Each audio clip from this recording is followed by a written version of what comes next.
Fancy lad.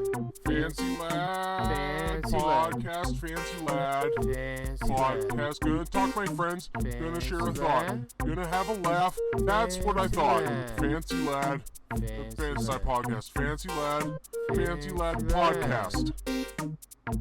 Uh, Yeah. And we are back. Oh, baby, we are. Wait, we're back? Yeah, we're Right now? back. I just said that. We Oh, are back, and that, I don't. You know me. I don't tell a fib. I usually don't flub on that, but yes, I think you are correct. We are back, and I think I know where we are. Oh, we're back in the Fancy Lad studio, baby. Oh, there we go. We're talking flubs and fibs Mhm. in the Fancy Lad podcast studio. Flubs and fibs. That's what we're all about over here at FLS, Fancy Lad Studio. I know it's crazy they didn't make a sequel to Flubber called Fibber. You know, I heard that they were considering it, Mm-hmm. but Robin was not down. No, He said, "Listen, if I don't have super bouncy goo to put on my feet, yeah, I'm out." yeah, I know. And at that point, he had already, done so much. He was in World's Best Dad. Mm-hmm. He Great was film. in 1 Hour Photo. Great film. And he had already passed from questionably erotic asphyxiation. Well, I don't think that's what happened. I heard rumors. Well, yeah, but I mean, he was just in a movie about that happening to someone. Wait, he was? That's World's Best Dad. Oh, I actually haven't seen the film. Oh, you haven't? Oh, spoiler alert. Great. Now I don't even need to watch the fucking movie. I could erase all of that so no one hears it. I don't want to ruin it for people. God damn it. Now I feel embarrassed that I even mentioned it because I hadn't watched the movie. I haven't seen Rebel Without a Cause. Are you going to tell me that that's also about erotic asphyxiation? You haven't seen it? No. It is about autoerotic asphyxiation. Fucking god damn it. I mean, any movie you watch, if you dig deep enough, Yep. you know that's where they got the idea. All right, Jurassic Park. Oh, absolutely. T2. Oh, yeah, baby. Finding Nemo. Finding Nemo is actually just about suicide. Oh, okay. Yeah. All right. Well, I hate to start off on such a dark path. Mhm. I try to make a joke and then it doesn't go. I thought we were just going to dismiss it as a haha. Yeah, I've heard that rumor I heard about Marilyn Manson sucking his own dick. Well, that's true. That's confirmed. That's confirmed. That's but confirmed. we still don't know if he was on the Wonder Years. Right. Well, I think that's also confirmed that he is the friend from the Wonder Years. All right. So apparently all these other rumors are true, but I Mhm. picked the only one that wasn't true, Yeah, and which is very weird. which is why Robin Williams would have been a perfect fit for Fibber. Yeah, and for the Fancy Lad podcast, honestly. I know. Robin, if you're out there, we'd love to have you on. I know. I agree. All with with his hello Mm-hmm. And his and his oh yeah, okay, yeah, the oh. Mm-hmm. What else he got? I eat wood. Da-na-na-na-na-na. It tastes good. Is that him being a beaver? No meat. Big feet. I eat wood. Da-da-da-da. That was him playing with a dinosaur on Mrs. Doubtfire. I mean, we could quote Mrs. Doubtfire all day. You know us, Fancy Lad Podcast. We Right. love any movie where a man dresses up as a woman. All of them. What's that? What's the one with Patrick Swayze and John Leguizamo? The Pest. No, not The Pest. Fuck The Pest. I hate that movie. I'm sorry. I hate that film. It's a tough one. Patrick Swayze and John Leguizamo. I don't think I know it. And I think Wesley Snipes. I thought you were going to go with that Tom Hanks one where the Hoosiers or something.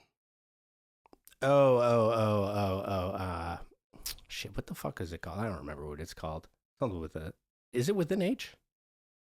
I don't know, but clearly we don't know what the fuck we're talking about here on Listen, the Fancy Lad podcast. Listen, I'm more of a TV scientist than a film scientist. Exactly. So if any of these were miniseries, I would have been all over it. I know. Anyway, we know those movies are all problematic, so we don't even, Yeah, that's why we don't know anything. we about don't know them. anything about them. It's 'cause they're We problematic. don't deal with these problematic movies like Ace Ventura. Mm-hmm. Oh, Pet Pet Detective. Detective. Yeah, Yeah, problematic. yeah. When they turn Einhorn around and it shows the dick and balls, then they all start puking. Even though, if you watch that movie, it does not look like a dick and balls whatsoever. It looks like they shoved some fucking Hess truck from Christmas down there. Mm-hmm. The Hess truck's back, and it looks like dick and balls. Yeah. For Christmas this year. On Ace Ventura Pet Detective. Mm-hmm. Well, we'll have to get a film detective in on this to figure it out, I suppose. I know. And one last thing about this whole film thing is that World's Greatest Dad was made by Bobcat, right? Yeah. Man. Weird trajectory or trajectory. Yeah. Trajectory of his career. I know. But Going from a guy with the annoying voice. It happens all the time, you start as one thing. Mm-hmm. You get your acclaimed dues for one thing. And then you change gears. And Switch it up. An artist knows no bounds is what I'm saying. So I think it was a one for them, one for me type of situation, how so? Well, he's like, I'll make 1 or maybe 8 Police Academy movies for them. Yep, for them. And then I will make 1 to 8 movies for me. Speaking about 1 to 8 for them. Oh, I'm just going to crack one of these for myself, honestly. Is that what it sounded like? That's a fucking Clown Shoes brand beer right there. I fucking thought so. You could tell from that crisp snap of the tab. Mm.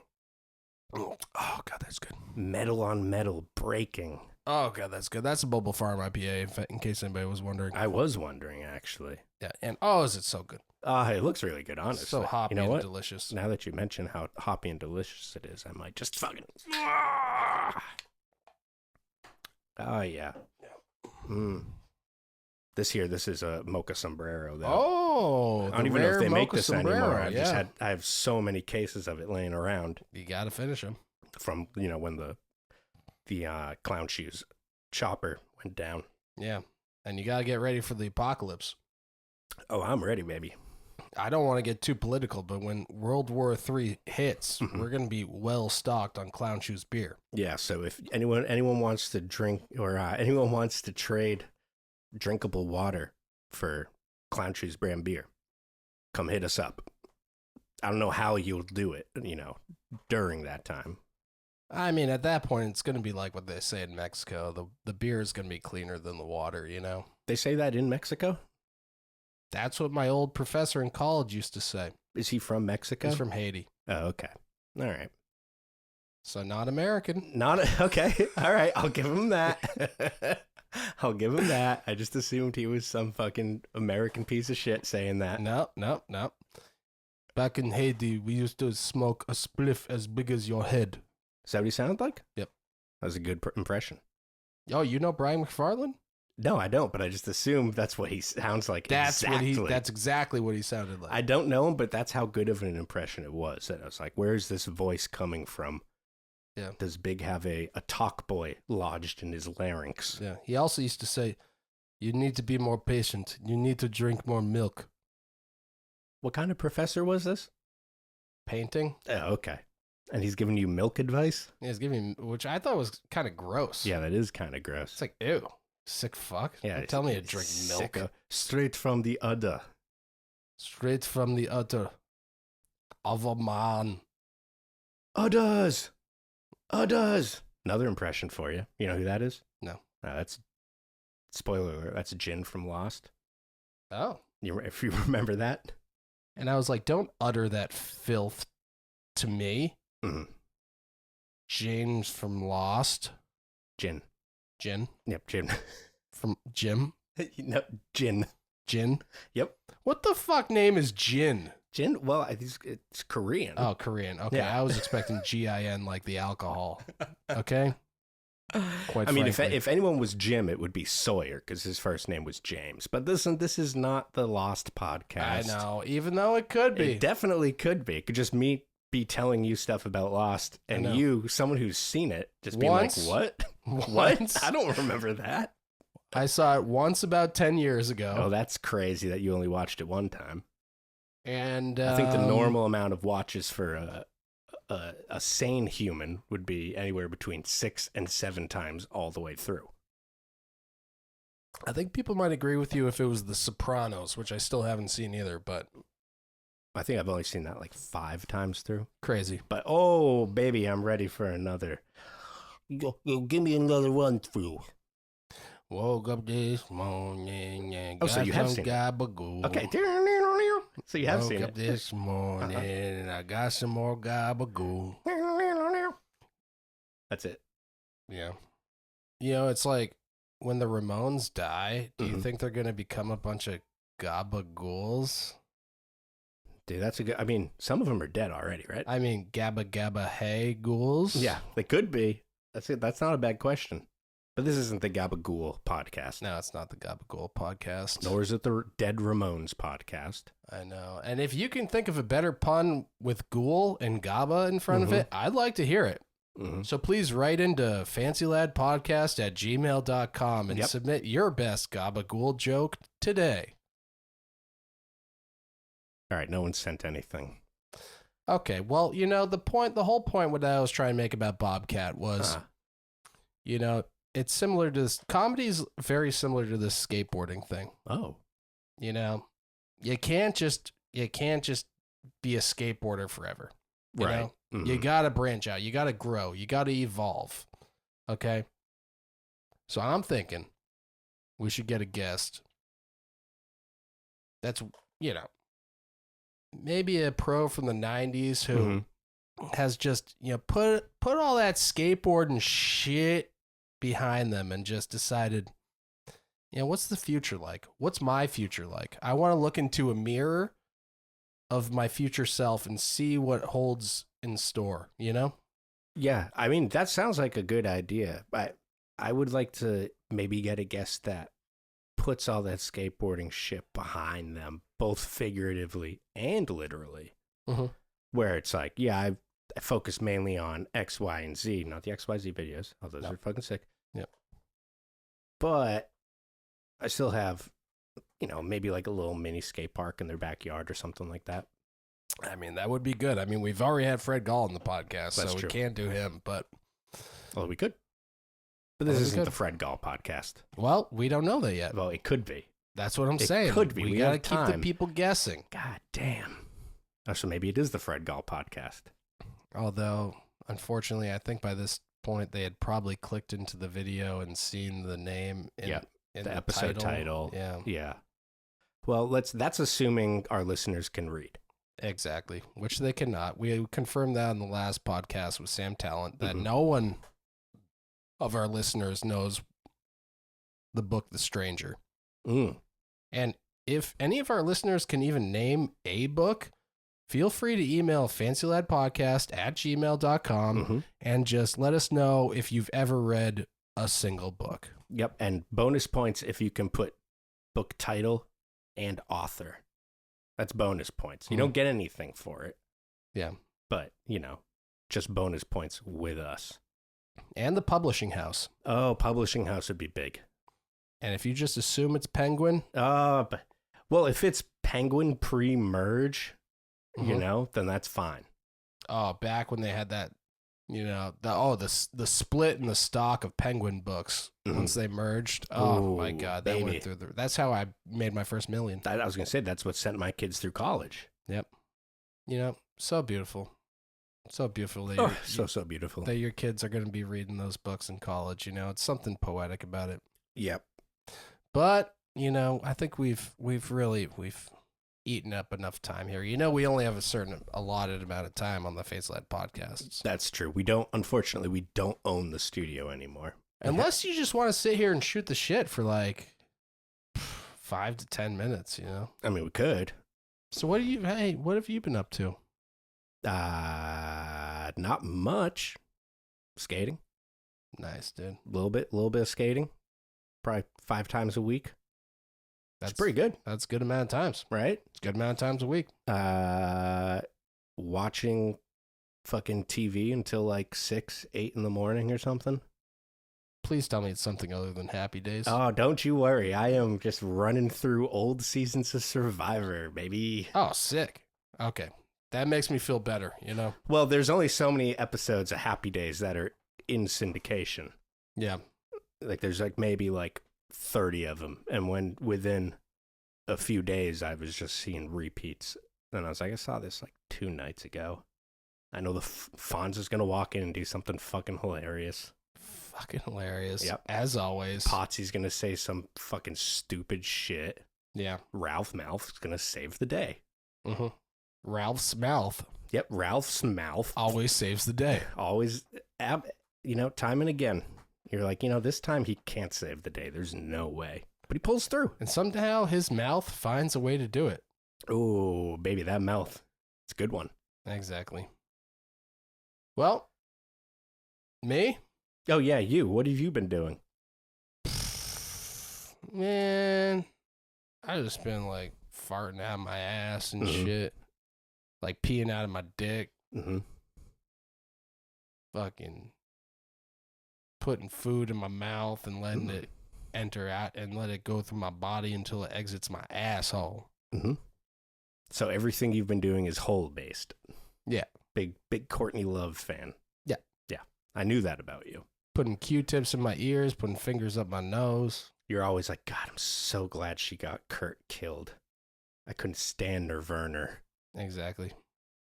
It's like, they're holding Dave Grohl back. I'm sure he could be doing something way cooler. Actually, real quick, I wanted to mention to you, I just heard a rumor today that Anthony Kiedis was going to be touring with the Smiths for a reunion instead of Morrissey. What? I did not hear that. That is insane. How do you feel about that? Well, not great. I fucking hate Anthony Kiedis. And Morrissey's Anthony still alive. Knee-dicks. Yeah, Morrissey's still alive. Why would you have Anthony Knee-dicks if Morrissey's still alive? Morrissey was like soft canceled because he's like came out as like a British nationalist. Yeah. Racist. Yeah. Yeah. Yeah. So I think that's probably it. Also, him and Mar are just not ever gonna get along, or any of the other dudes. I mean, they all fucking hate him. It's like if I wanted to see fucking Anthony Kiedis do Smith's karaoke, I would have just fucking gone to the Jeannie Johnston yesterday, you know? Mm-hmm. Mm-hmm. Did you? Yeah, I actually did. Yeah. Did you see Anthony Kiedis do Morrissey or Smith songs? He was there. Oh, okay. Crowd was loving it. Really? Yeah. That's weird. And he put California into every single fucking Smith song. Well, that's not surprising. He was like, this charming California man. Those aren't the lyrics? He's like, Californian girlfriend in a coma, I know. I was looking for a job and then I found a job. In California. Knows I'm miserable now. Exactly. What a fucking dumbass. Yeah. But, speaking of California, I think we should just try to find a guest from California and take a quick break because Lord knows Biggs already has to pee. So we're going to get a guest from California. Yep. Used to skate. Yep. Has moved on. They've grown up, as we say. They put the childish things behind them. Well, hold on. They let's say they still skate, but let's say they don't own their own company anymore. Right, I was getting to that, but they still fucking shred. And they fucking rip. And they fucking rip. Exactly. All right, but before that, classic Big So Piss Break. I love to hear it. Oh man, it's great. But all right, so you go take a piss. All right. While you're in there fucking draining the main vein, find us a fucking guest, por favor. All right, sounds good. You still got your magnifying glass in there, right? Oh yeah, no. We actually set one up in front of the toilet because we all suffer from micro in this household. So, all right, perfect. It's hard to tell where you're aiming when you can't even see where it's coming out from. Exactly. All right, perfect. Yeah. And we are back. Oh, we are back, and that was a fantastic piss break. Ah, God, one of the best piss breaks you dream about. Dude, I've been dreaming about piss so much that frequently I've been waking up covered in what presumably could only be piss. I know it's some liquidy discharge, nonetheless. It's clear. It's sticky. Yeah. I assume it's urine. Yeah, exactly. But I'm happy to say that we did find a guest on our break, Oh, that's fucking perfect. and we found, just a legendary skater from the 90s. Oh, Yeah. so we're And- checking off all the boxes here. And it's hard to say exactly. Well, it's Laban, Mhm. Oh, okay. but his last name, there's been some controversy about how you pronounce his last name. I'm going to guess Pheidias. That sounds right, but only because you just said Wrong. Oh. Pheidias. Yes. Okay. So our legendary skater on the Fan Sled podcast today is Laban Pheidias. it. Ah. Hey, you said the first name right too. A lot of people say that wrong. How do they say that wrong? What do they say? Laban? They do that. That's one of them. Hmm. Laban, Laban, everything but Laban. But you said it right. Well, like I said, it's just a pleasure to have you on. And I was telling Tom before the podcast started here that your profile in 4-in-1 issue 15 was the first video I ever bought. I went to the 8-Ball skate park in Bellingham and I said, I want to buy a skateboard video. And they said, here, you should buy this one. It's both a video and a magazine. Yeah.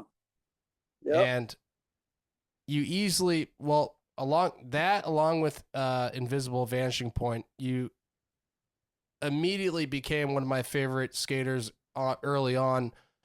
First of all, because if you see the same skater in two videos when you first start skating, you're like, this guy must be Oh, he's one of the legit. top dogs. This Oh, guy he's must be legit. amazing, Yeah.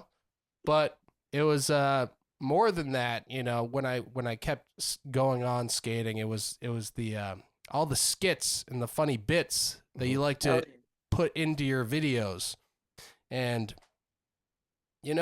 it's not something you see that common in skate videos, especially nowadays, but it's like you were early on, and that's why I love BAM and the CKY era, because of all the skits that they put into them. Oh, yeah. And that's always been something that's inspired Fancy Lad skateboards.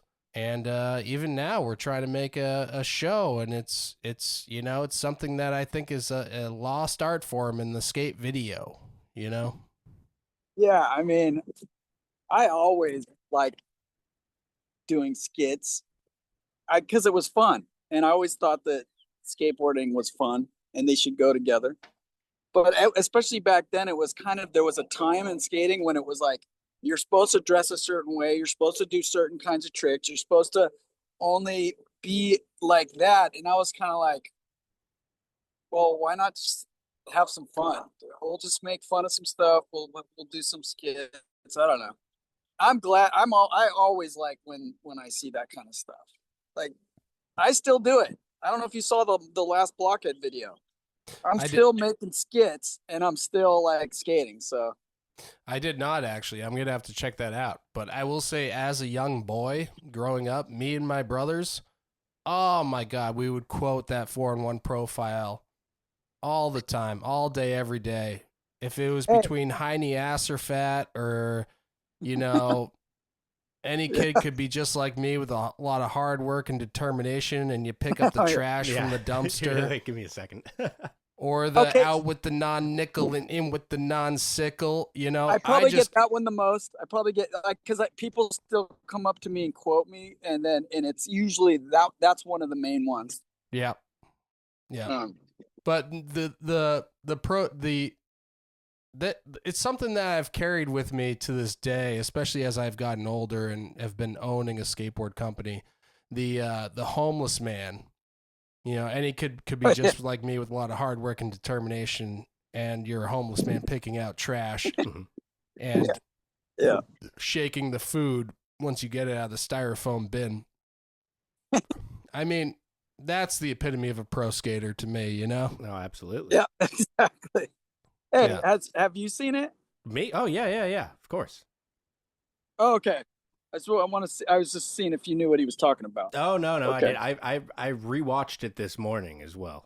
I watched. Oh, I mean, okay. I used to watch all the old Blockhead videos and stuff. So, Oh, Actually- hell yeah. I'm gonna have Wait, to. how old are you guys? I'm 38. yeah, and I'm Okay. gonna be Um, 37 in a week. So young child. How old are you? 37. A younger child. I Wow. know. Un bébé, some would say. Yeah, I was about to, but you beat me to it. Damn it. Yeah. Can we get that one time, though? You just say, call me an un bébé? Baby. There we go. Sounds kind of French. Oh, it definitely is. After the pod, I'm gonna have to text you and clarify some of the quotes, because I remember I used to argue with my brothers on some of the wording of the quotes in that video growing up. But I don't know if I'll be able to correctly answer you, but maybe I could. like I don't even, people all just have to watch it. I don't need to quote the whole thing to the people, but it's just genius. It's just genius there. So when I was interviewing, I think I became a vampire at one point. Mm-hmm. And one of the behind the scenes, that Ted Newsom was interviewing me, I turned into the vampire real quick, but I knocked the microphone, and one of the takes I busted his tooth out. That's Really? the behind the scenes that no one knew about. That was pretty funny. You actually knocked his tooth out? Yeah, totally knocked his front tooth, or it was like a huge chip. Oh, okay. Oh, God. But still. But yeah, it was pretty. I think it was the microphone, and I went like, I hissed or something, or whatever a vampire would do, and it hit the microphone into his tooth. But yeah, But still to this day, you said that you love horror movies, and here you are wearing the Hellraiser t-shirt. So you're no poser. Oh yeah, I do. Well, I sometimes I'm maybe a poser a little bit. Well, what's no, your definitely favorite? not. What's your Definitely favorite not. horror movie? We're kind of horror buffs here at the Fan Sled Podcast. So I could always say Evil Dead 2 because it was like the DIY feel to it. But I just saw a good one called Sinners. Oh yeah. Oh, yeah. I've been And wanting to I see just that. saw, and I saw a good one. Yeah, it's really good. And then I saw a good one called 28 Years Later. Oh, It dude. was really fun. So I'm going to go see that good with John and Jordan. yeah. Yeah, I haven't seen that one yet. I did see Sinners, though. That seemed a lot like the same pacing of From Dusk Till Dawn. Where it's like they don't get into the vampires until It had after the some first vibe. half of the movie, The same pacing is what I was saying. But I could see like an Evil Dead 2. That's a classic B horror movie with a lot of ingenuity. Kind of reminds me of the same. Anybody who's a fan of making stuff on a shoestring budget, I'm sure is gonna love Evil Dead 2. Love it. Yeah. I still love it. I just watched it again the other day. Like that movie, man, that movie is still just one of the best. Yeah. Can't recommend it more. So also in your 411, you mentioned you're a co-owner of Invisible Skateboards. Was it with Dave Berggold? Yes. Viral skater, 60-year-old who grinded 100 foot down a mountain at Shred Mountain. Yes, Dave Bergfield. That Dave Bergfield, Blockhead Skateboards owner. Yeah. And obviously that was your first sponsor, the Blockhead Skateboards? No. Okay. You want to know how I got sponsored? Well, big sponsor, I was going to say. But yeah, let's hear it. I sort of like tricked my way or lied my way into it because back in the day there was castle contests and there was divisions, and I was completely unsponsored, but I had already entered some of those contests, and it was way too easy to get first place. And the level wasn't where I wanted to be, but I wasn't sponsored. I didn't know how to get sponsored. So what I did is I think the fee was $50 for the sponsored. And I lied and said I was sponsored by, I think I said Vision Streetwear. Mm-hmm. And some other just random companies that I made up. I paid the fee, and then I got to go skate against whoever the sponsored skaters were at the time. I think there was like Jeremy Klein and maybe Ron Chapman. There was like, I don't know, just other people that were kind of unknown at the time that were really good that I was like more suitable for. But anyways, I got first Yeah. place. From This is when they were skating for World. I'm this assuming. before this was, I want to say, well, who knows? I don't even know if World was a company at that point. Yeah. This was like, oh man. I mean, it's definitely like 80s, late 80s. Let's say 87. Yeah, I'm not sure. I can't remember. But anyways, Yeah. I got first place, and Todd Swank. This is before Foundation. He just had started it, and I thought it was called Circle F. Mm-hmm. It was just literally an F with a circle in it. And then he's like, "Hey, I know you ride for these, these other sponsors, but I got this company." And then he gave me a package right then and there. So then I was on Circle F. Yeah. And then I entered a contest riding for what became Foundation, and I got first place at this other castle contest. And then this dude, Brian Ridgway, he's like, I can give you boards, trucks, wheels. He's like, House of Kasai, you can ride for House of Kasai. So I got all these like Adrian Domain and Lester Kasai boards. And then Tracker Trucks, and I think it was A1 Meets Wheels. He's like, you can ride everything here. You're only getting boards. And so I was like, I told Todd, I'm like, hey, I got to ride for this other company because I'm getting more free stuff. And that started me there. And after House of Kasai went under, Blockhead kind of like scooped me up. And that's how that started. So you could have had a part in Glam Boys on Wheels. What is Glam Boys on Wheels? That was the first Foundation video. Yeah.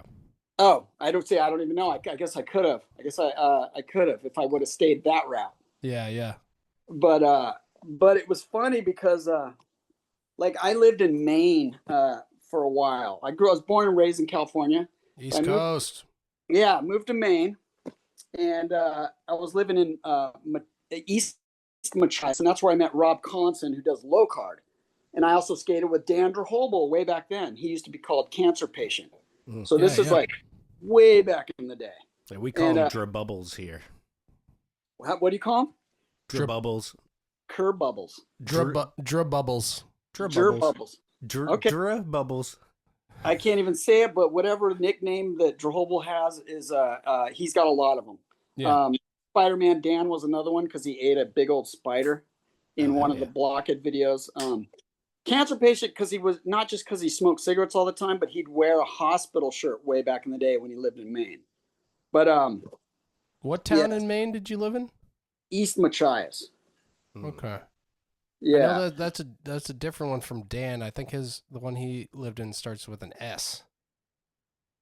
But maybe it's close by. Yeah, he was like in Ellsworth or he was in Bangor. He was like further away. Mm-hmm. Are you talking about Drehobel? Yeah.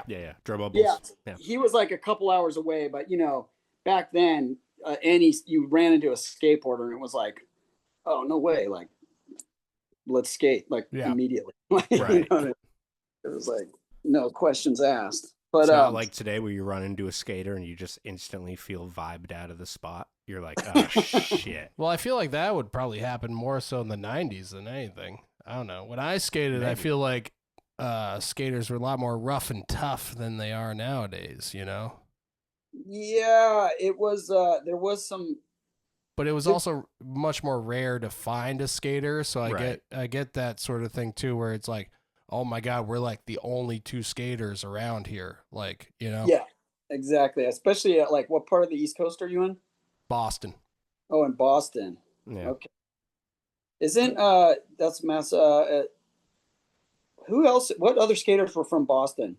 Well, it's usually if people are listing them, it goes Big Zo, Tom Tweak, and then you guys, and then after that, like a way longer line after that, it's like PJ Ladd, Ryan Gallant, Jeremy Rogers. But even before that, it's like Jamal Williams. Oh, Jamal. Panama Dan. Oh, Jamal. Dan. Hey, Joey Matt Pepper. Pales? Huh? Was Matt Pales from there? Earlier? Matt Pales is East Coast. I think he might be from Mass originally. I thought he was, but I think somewhere in the Massachusetts area. That's probably why he visits his family around here. He used to hit us up all the time to skate, and then he just stopped. Yeah, really? We got to have him on the podcast. I would love to, but he stopped hitting us up. I know. lagging. You could have got a Matt Pales podcast I guest. I It's fucked. Dude, laggers. know, and we're stuck here with Laban Pheidias. Yeah. What Dude. the hell are we doing? Blowing it. Yeah. Straight up blowing it. Blowing it. Yeah, you're not the first person to tell us that we are blowing it. So Hey. I'm starting to see a pattern here. But Not good. Laban had a hell of a sal flip where he'd kick his left Oh, foot shit. out, really wide, and do that sal flip all steezy like. Yeah, you know what? When's the last time you did a cell flip? I don't think I've ever done a sal flip. I think I did a fake one where it kind of looked like a finger flip once. Okay. Well, self flip because of Sal Barbier, but he airwalked. I always put my legs the other way like a scare walk. Yeah, That's- yeah, Mm. It's just the way it worked for me. right. But yeah. I'll just tell you one thing. They're a lot harder now. Like I'm 52 now, and they're a lot harder to do now. I believe it. 52 and still ripping. Still going. Yeah, I've never been one to be good at grabbing my board, and I fear that that the time may have come and gone for that to happen. Same. But luckily, nose grab is the only one I can do. Oh, and it's the coolest one. And it's the great grab. I love it. It's the best grab. Yeah, Man. yeah. Hey, so yesterday we were shooting a Blockhead, a new Blockhead commercial for a new board that's coming out called the Surfing Bird. And so Dave came up from, San Diego, and we got some of the local writers here like Joy and Jesse and Chris Lambert. Another Nice, person, Yeah, hell Chris yeah, Lambert. Chris. another He rides- person. Dude, that's the He person rides for Blockhead. I was thinking Yes. earlier today. I was like, dude, we should get Lambert on too, because I was looking through better. your Instagram, and I I was like, actually- dude, you're boys with Lambert. I've Wait been a till- big fan of Chris Lambert's Instagram recently, I will say. Ever Oh, since he started doing the VOs over the Oh, yeah. clips. And his new board is going to be insane. I just saw the graphics for it. It's about to come out. It's really amazing. But anyway, so we're shooting this thing, and you know what? Another thing that's really harder to do when you get older is hopping fences, which we've always hopped fences, but we needed a schoolyard. And I guess now the schools have bigger fences, and because I think there's just more danger. Schools are more dangerous. Mhm. So these fences were like 10 feet tall. And we found a shopping cart to stand on and start passing all the stuff. Because we're doing this thing with a bunch of trash cans. So we made all the trash cans look used, but they're, and then we had 5 or 6 of them. And then we had everything else, all of our film gear. We had snacks, we had food. And we're doing sort of we're pulling them over the fence, and I'm passing everything over to Joy. She's passing it to Lambert, and Dave's 62, and he can get over the fence still, but I have a bad arm. I have a bad shoulder in my right arm, so that makes it extra. I don't know. I'm just I don't know if I can do it. So I get halfway up, and I'm like, oh shit! I literally don't think I can hop this fence. I can't pull myself up to even get my leg over. Yeah. And so Dave or Lambert climbs halfway and puts his, hands to give me a little boost. And I dive bomb over, and I get over on my, my halfway. But then I fall forward.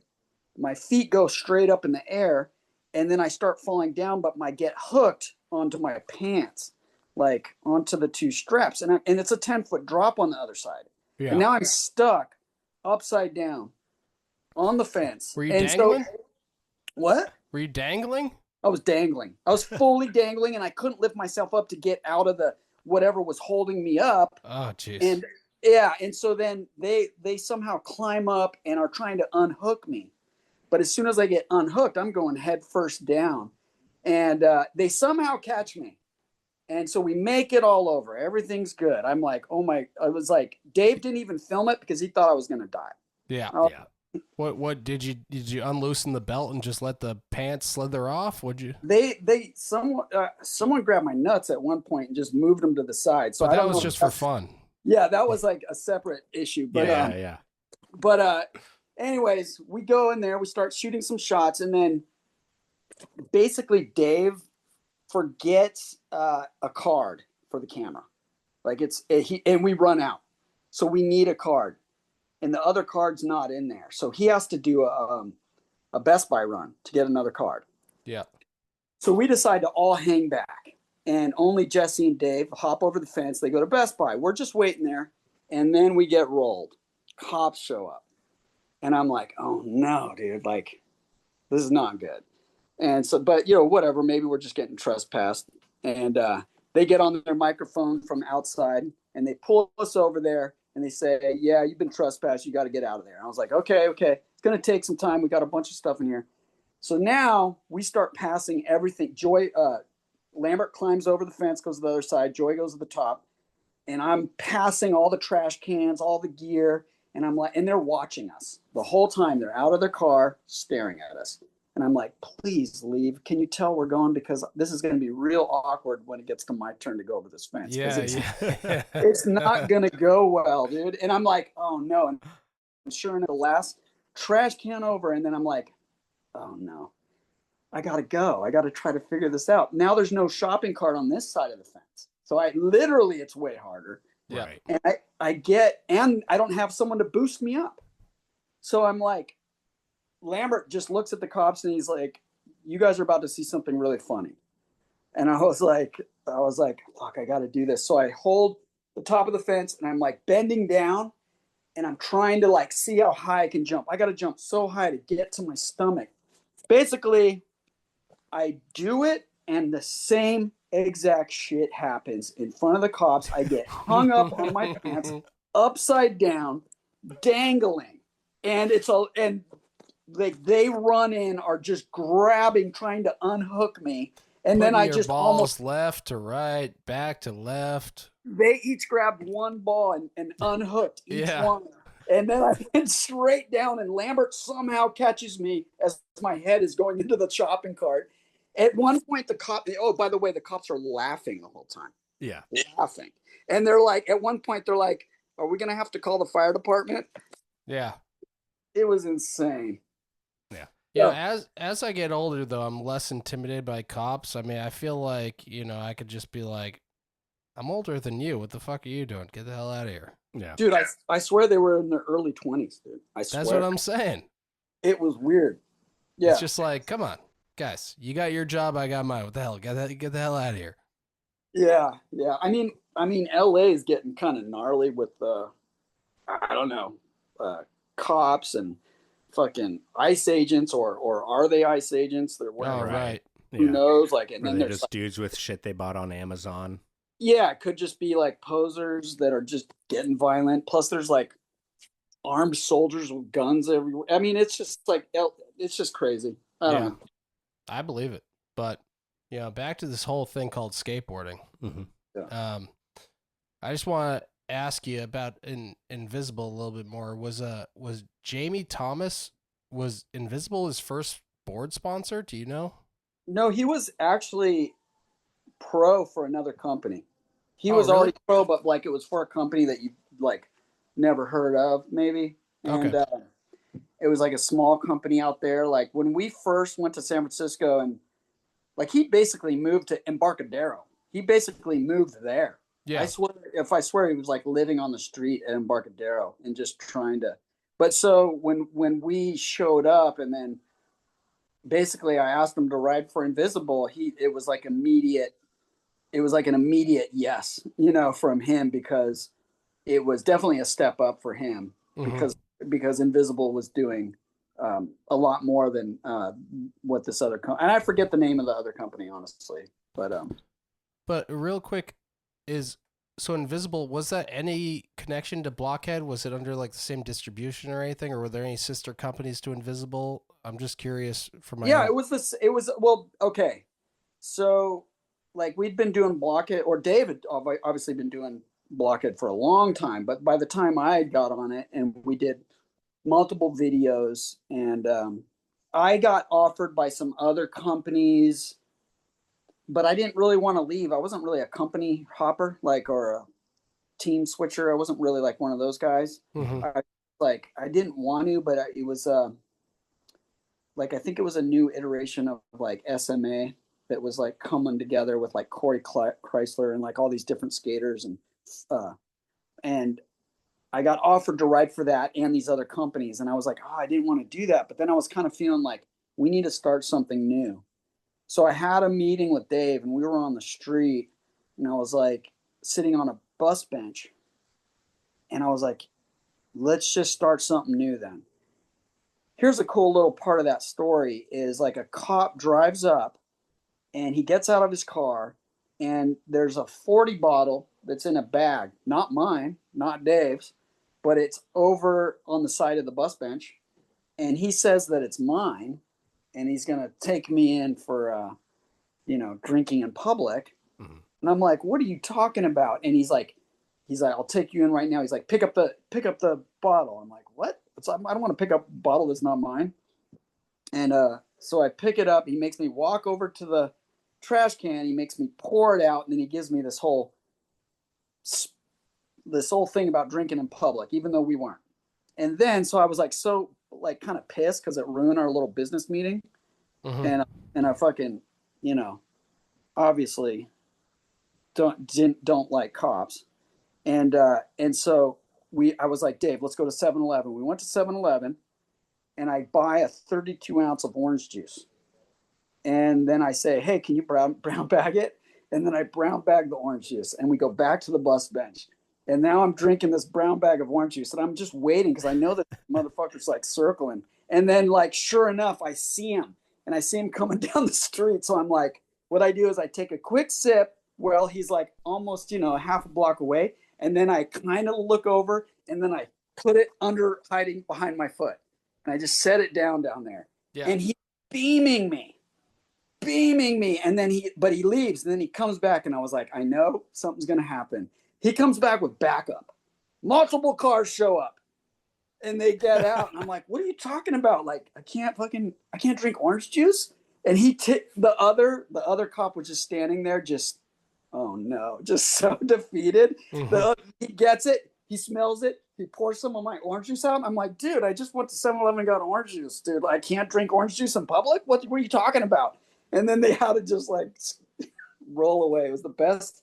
You know what? Sometimes those kind of things just make you feel a little bit better about this little life we're in. Yeah. They were probably thinking you got a screwdriver or something. Yeah. Poured a Yeah, little that's why they were vodka in there. smelling it. Yeah. And then they realized it wasn't. So, but yeah. Also, has anybody pointed out how close the Invisible logo looks to the Circa logo? Have you ever noticed that? I haven't thought of that, but I mean, Invisible is around, I think. I mean, This is way before pre-Circa. Circa. Yeah, it's way way before pre-Circa. Circa. Yeah. I'm saying, Yeah. go look at the Invisible logo, Mhm. and then Google the Circa shoes logo, and it's like practically the same. They added like a line on the top that was missing. I wouldn't be surprised. I don't know. You I mean, guys, you got to see them side by side. I've always thought that it's practically identical. Oh, but- wow. No relation. No relation, I know. It's just that's what I'm saying. I thought for years you might have been like, you know what? Those motherfuckers ripped me off. They fucking ripped me off. Chad Muska, he ripped me off. Ripped me off. Yeah, Chad Muska, you ripped me off. The fucking kidding. Muska. Dude, I had no idea that Muska ripped me off. Exactly. Was You there any? told me. Thanks, Fancy Lad, for letting me know that Chad Muska ripped me off. Muska's a fan of the company, but we're here to expose the Muska. Expose Nonetheless. the truth. Exactly. The truth in the skate history about how I got ripped off personally. Yep. Yeah. Because of this logo from Circa that was like invisible. Dude, it's all coming together. It's not a conspiracy. We're skate journalists. We're here to hit. It's a hard hitting skateboard journalist podcast that you're on. I didn't know if you knew that getting into it. Okay. I had no idea. Hard journalism doesn't really exist these days, but we like to, try to still bring it. Yeah. The truth. Mm-hmm. Yeah, the truth behind the corrupt skate world. Yeah. And corrupt skate media and corrupt professional skateboarders and company owners. I thought it was an interesting tidbit, but Real real It quick before we need to take our first break here. So Matt Mumford, he was a big rider on Invisible. Was there any, because he's such a known zero rider, was there any Jamie Thomas connection of Matt Mumford getting onto the company? Oh, I'm sure. Yeah, I mean, Were they boys were they boys? same with Josh pre-Zero? Kalis. Josh Kalis was on Invisible, and then Really? I didn't know that. Oh I yeah, don't know if he was in any of the videos, was he?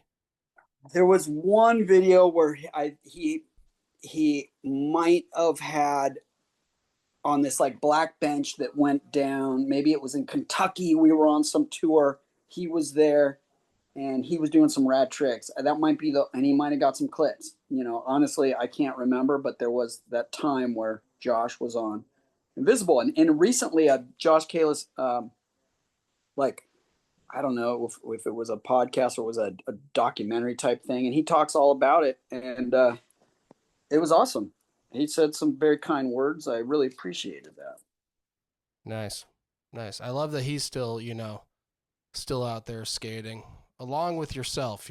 I love to see lifers like you guys because it's easy to probably just move on to bigger and better things. I know that you've been directing a lot now, and you had some shows on Fuel TV, post Invisible disbanding.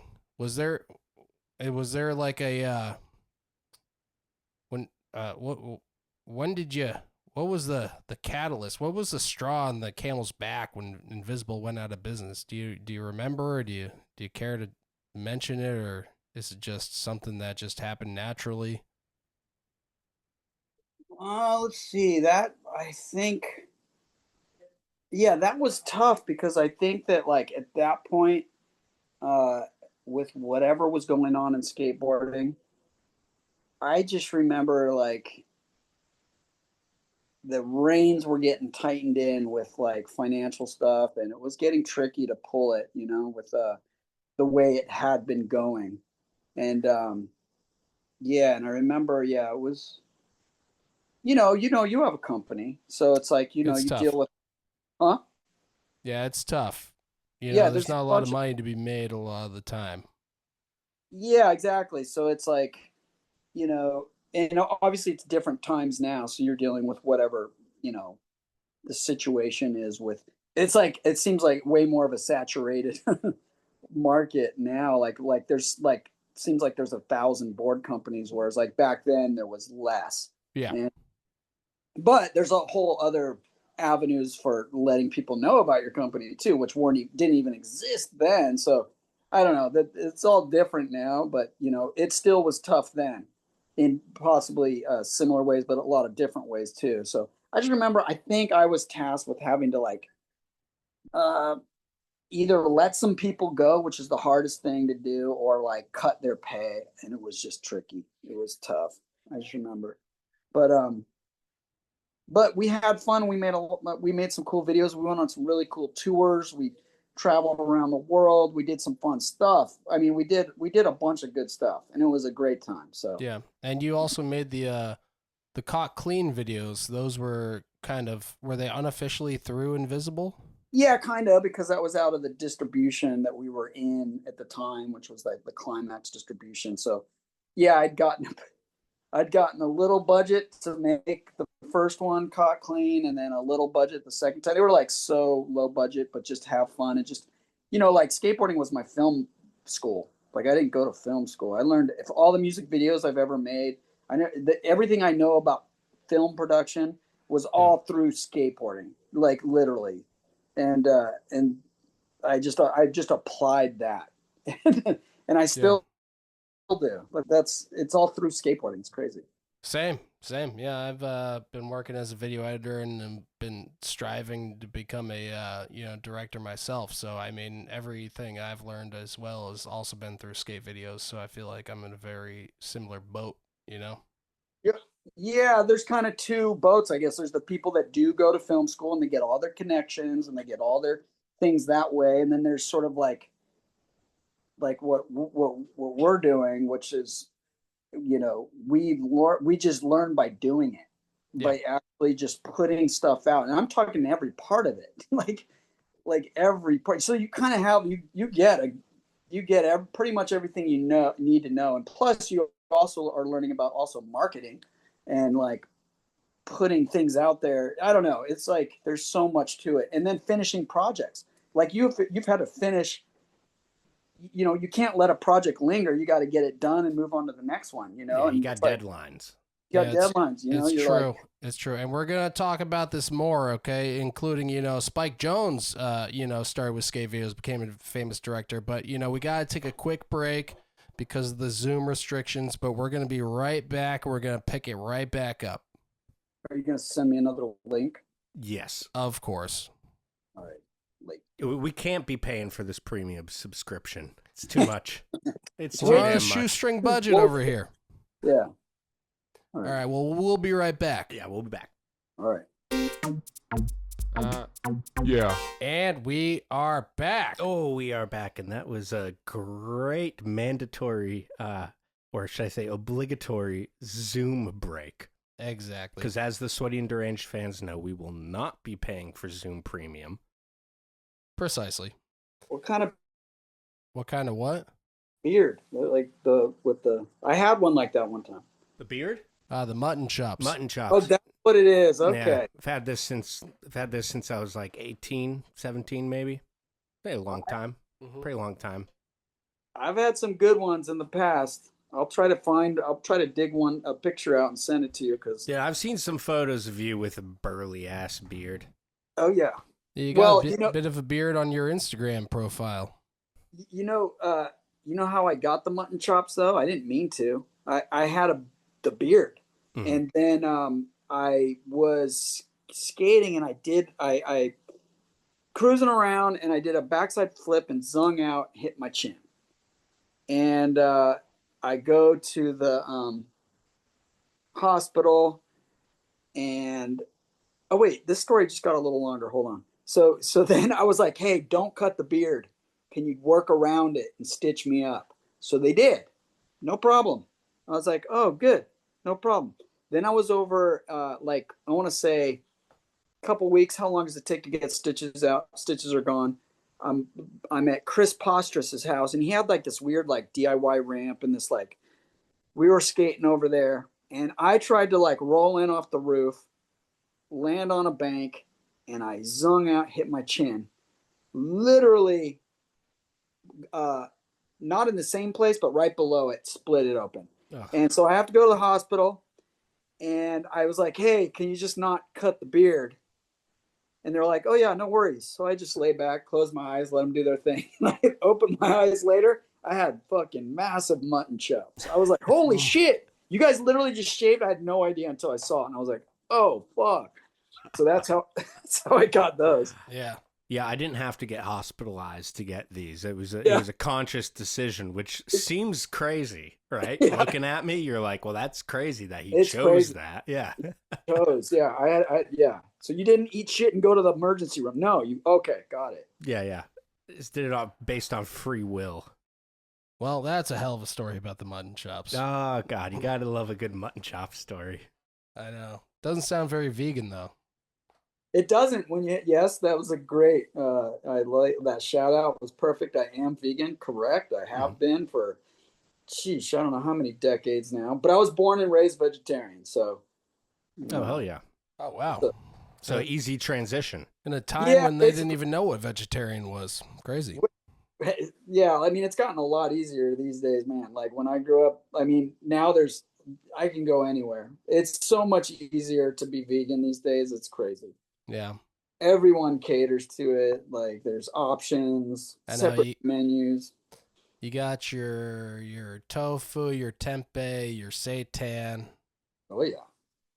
You know. Speaking of seitan. Mm-hmm. Speaking of seitan. Hail seitan. Praise seitan. Yeah, hell exit seitan. But actually that's that does remind me, because I wanted to mention, I was going to talk to you about the Cock Clean videos, but Cock Clean 2 has a Simon Woodstock part, right? I think 1 and 2, both. Both of them. Okay. Yeah, I think both of them.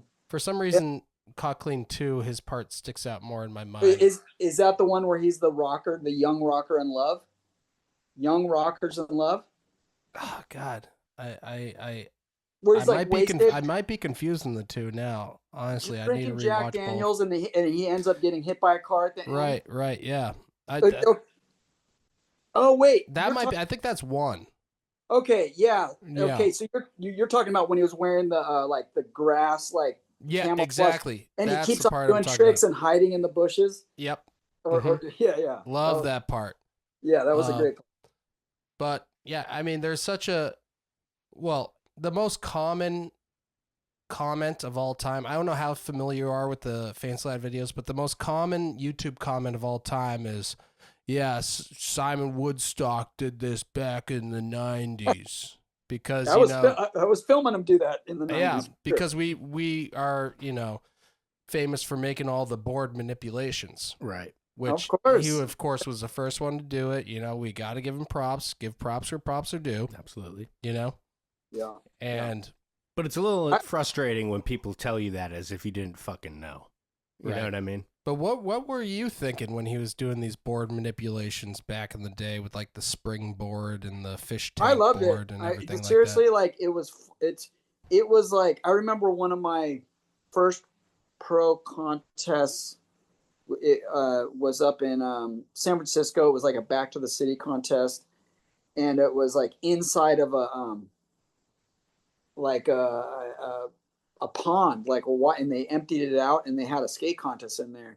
And Simon showed up, literally, like, I think wearing a wetsuit and a surfboard with wheels on it, and then started charging like all. It was so cool because I was like, fuck, man, I just thought it was awesome. I was like, dude, I like this guy. He's just having fun, and it just was like, and he was going for it. He was a good skateboarder, and you know what? It stands out. I love to see it. Yeah. I mean, it's the punkest no rules thing you can do in skateboarding, which skateboarding should be punk or like that, right? With no rules ethos. 100%. I rode for Woodstock wheel designs. I had a signature wheel on Woodstock wheel. They were called juggler vanes. Nice. And it was my name with neck with the veins all coming out shooting blood, and it said my name. Yeah. That was a cool time. I was gonna say he's the classic clown skater, and I mean, there's obviously a big crossover with you being a huge juggler. You're the juggler skateboarder, Mm-hmm. Yeah. Not to be confused with the juggalo skateboarder. Right. And the people will confuse. Yep. Is there a juggalo skater? I'm sure there is. Oh, these days. Yeah, but they're not real juggalos. Yeah, not like us. Yeah, not like us. Oh, you guys are real juggalos. Yeah, we for life, dude. ICP. Yep, I knew You see it. all this Fago behind us, right? I see it. I was like, what is that? I heard you crack open a can of Fuego. Yeah. earlier. Yeah. But it was like signature Fancy Lad Fuego. I didn't know you guys were in that deep. It was a collab with ICP. That was cool. Oh yeah. But back to Simon, I've wanted to have him on the podcast. I think I reached out to him like 10 years ago, and he sent me a copy of the Skate Bible DVD He that sent he me the like same made. thing, and you know what? I'm sorry to say, I just couldn't. He sent me that in a message, and I used to be friends with him, but I just didn't have it in my heart to respond. Mm-hmm. So it was just too much religion and stuff that it was like an ulterior motive, and it was just like, it just seemed so like, I was like, what happened? Yeah. What Yeah. happened?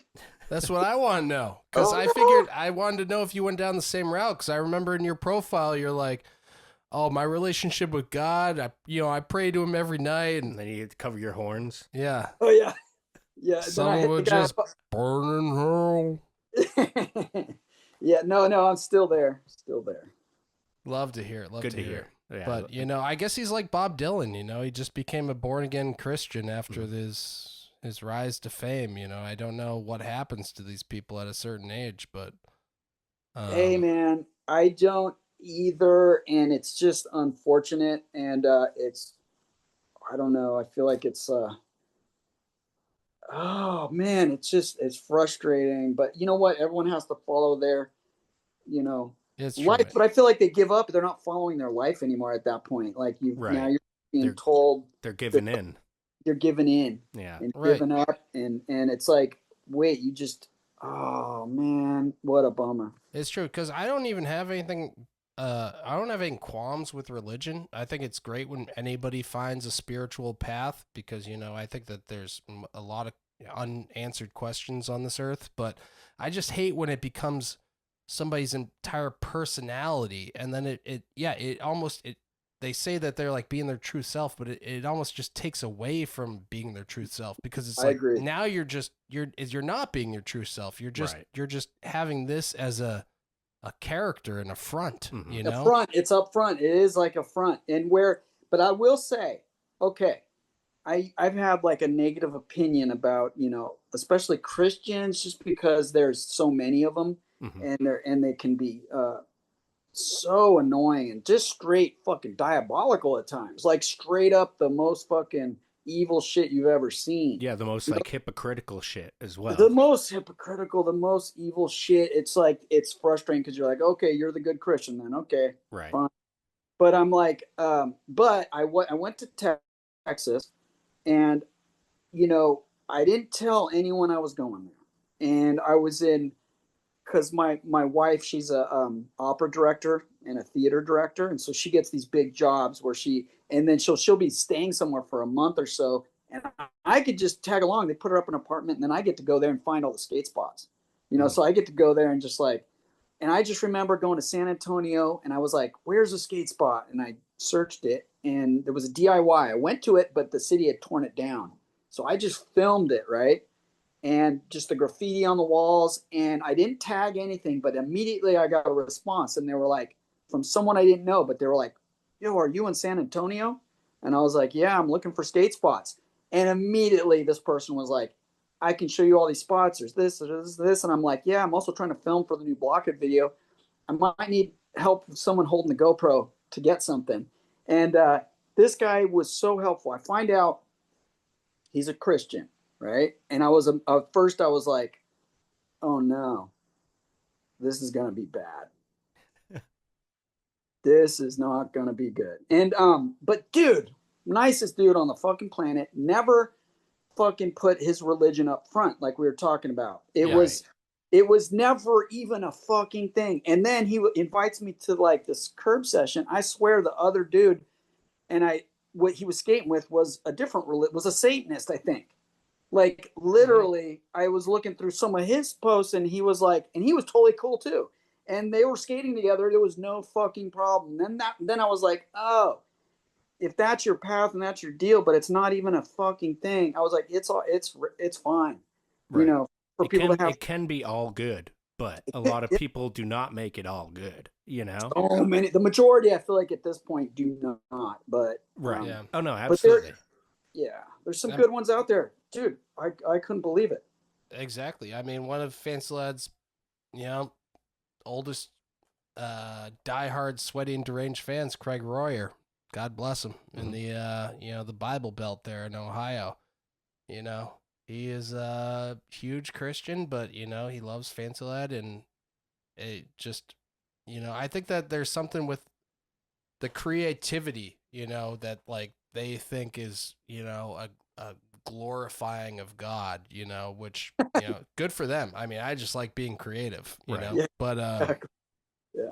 I don't mind anyone being religious as long as they're not trying to trick me into going to mass with them. yeah, or no one wants to something, be preached to at the end of the day. You don't need to release a DVD called Skate Bible and have Brian Sumner in there telling you about how skateboarding's just about glorifying God, you know?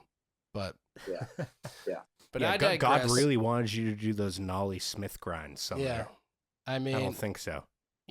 Simon Woodstock still, still legend. Of course. He made his impact on skateboarding. I mean, the fact that he had a pro shoe on Vans, God, it gives me hope for Matt Tomasello getting a pro shoe on Converse. I tell him that all the time. You just got to market yourself as a clown, but I don't think that he would. I don't think he would do that necessarily. But That was different a cool times time. too in skateboarding. Cool time in skateboarding, because when you did do stuff like that, it definitely did stick out and make an impact to certain people. Other people, that was also a time when there was a lot of shit talking, and like some people didn't like it. Just skate, Right. don't do anything else. But you know what? Being the clown, doing other things. It's all right to do other things too. Yeah, I juggle. Yep. I'm sure people do other things. There was just a weird time where you're only supposed to do one thing in a certain way, and it's like, dude, I'm so glad we're way over that. I know. It's almost like they think if you ollie a gap while juggling, it takes away from the purity of skateboarding, which is so crazy because you're just riding around on a plank of wood at the end of the day, Which I did all the gaps while juggling. It's true. I know. Dude, hell yeah. I know. I've seen it. But I gotta ask you, Laban, is one of the videos is do you know Penn Jillette? Yeah, for Penn Teller, Penn Jillette, yeah. Yeah. He's in one of those videos, isn't Oh he? yeah, I filmed him juggling at a juggling convention because he was a good juggler. Yeah. And so he would go to the conventions, and I remember I saw him. I was like, oh, I know who that is, and I asked if I could film him, and sure enough, I just had a high 8 camera, just filmed a couple clips. That's how it was. It was at a juggling convention. I knew I'd seen him in one. I remember it was like, I'm pretty sure Penn Jillette's in one of those, and then I just could not find anything about it online.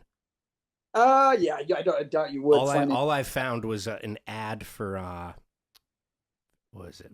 Video, like New Tech, like Video Toaster or something, some like editing software. It was like an ad with Penn and Tony and Will Wheaton. You've been in a lot of big videos.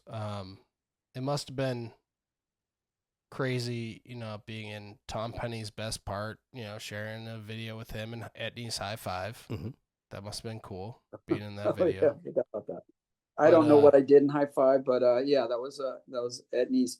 Man, I'm so bummed. They had a shoe that I fucking loved recently, and then they discontinued it, and I literally rode 7 in a oh, that's my dog, that coughing. Oh, hell yeah. But sorry, buddy, you want to go out? Come on. Out of here. Come on. Dog break.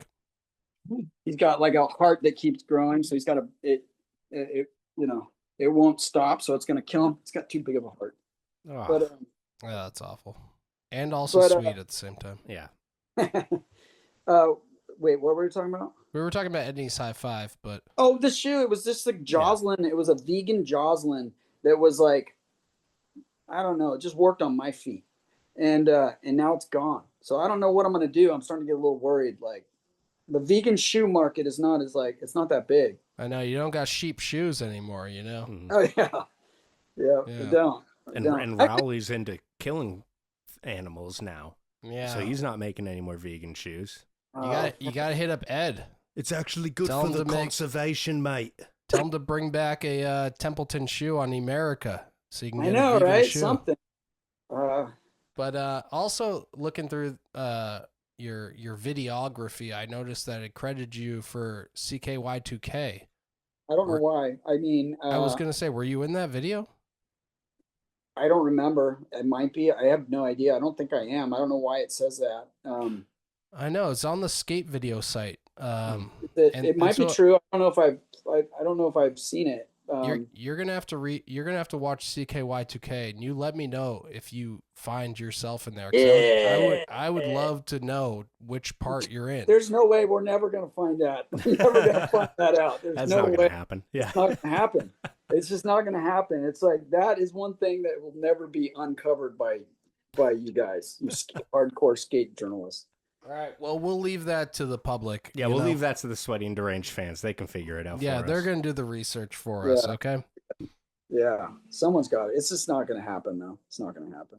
Nah, that's okay. Fair enough. Yeah. But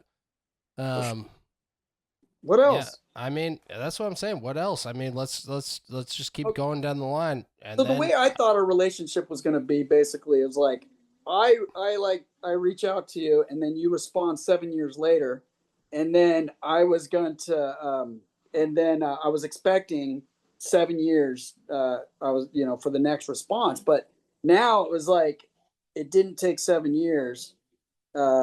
So now, and I was asking if you would be on, if you guys would come to Bonkersville, which is my DIY in my backyard, Which looks and do fucking sick.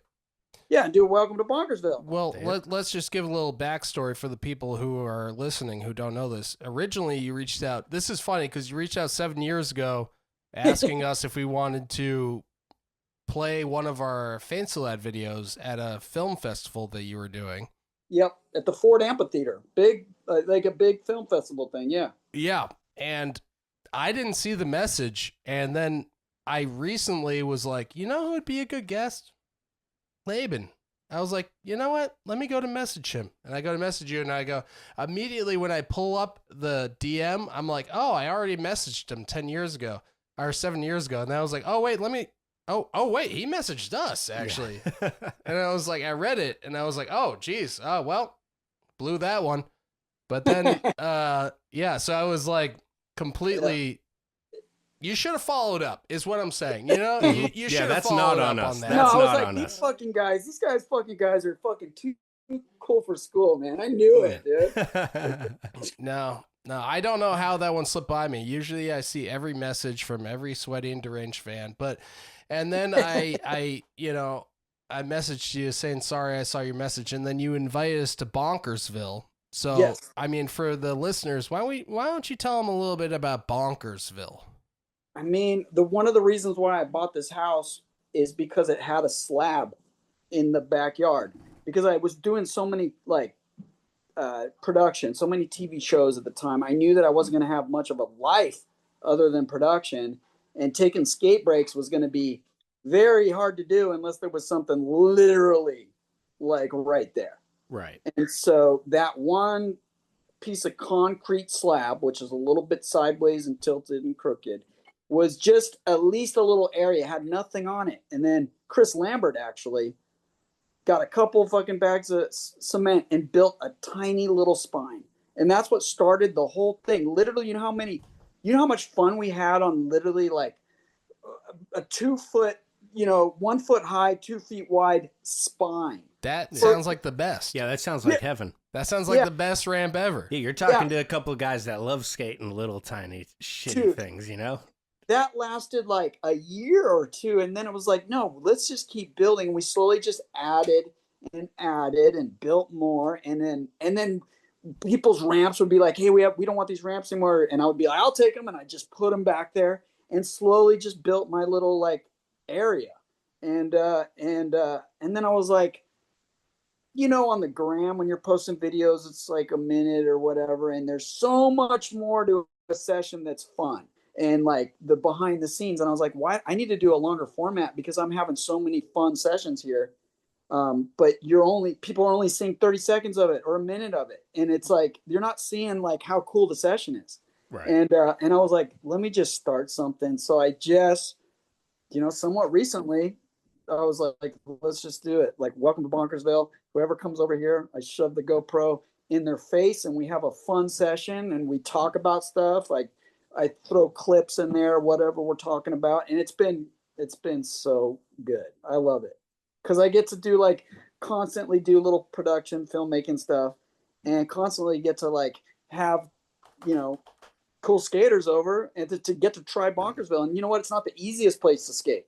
Right. Yeah. Some people take to it, they see it maybe on clips and they're like, oh, and then they get there and they're like, what the fuck? This is not as easy as I thought it was to skate. Cause it's more like a DIY. It is. It's not like perfect skate park. Little small, steep shit, Yeah, exactly. You got to feel it out.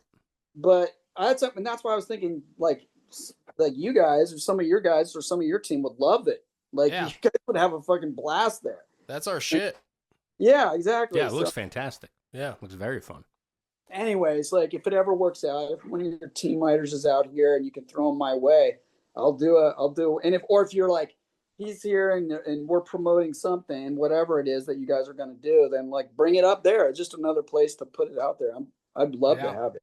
No, we're definitely, if we ever make it out to LA, there's no doubt in my mind we're going to be skating Bonkersville.